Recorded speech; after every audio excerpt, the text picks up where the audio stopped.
ஒரு அழகான சிறிய கிராமத்தில் ஒரு வீட்டில் சின்ன எண்ணெய் விளக்கு இருந்தது. அது தினமும் இரவு அனைவருக்கும் ஒளி கொடுத்தது. ஒரு நாள் மின் விளக்கு, நான் எவ்வளவு பிரகாசமாக இருக்கிறேன், நீயோ மிகவும் சிறியவன் என்று எண்ணெய் விளக்கை கேலி செய்தது. எண்ணெய் விளக்கு எதுவும் பேசாமல் அமைதியாகச் சிரித்தது. அன்று இரவு திடீரென்று மின்சாரம் போய்விட்டது. மின்விளக்கு அணைந்தது.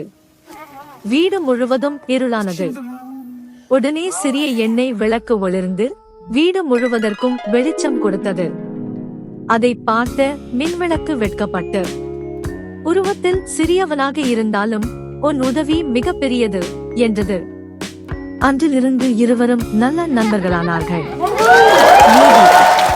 உருவம் முக்கியமல்ல, பிறருக்கு உதவும் நல்ல மனமே முக்கியம்.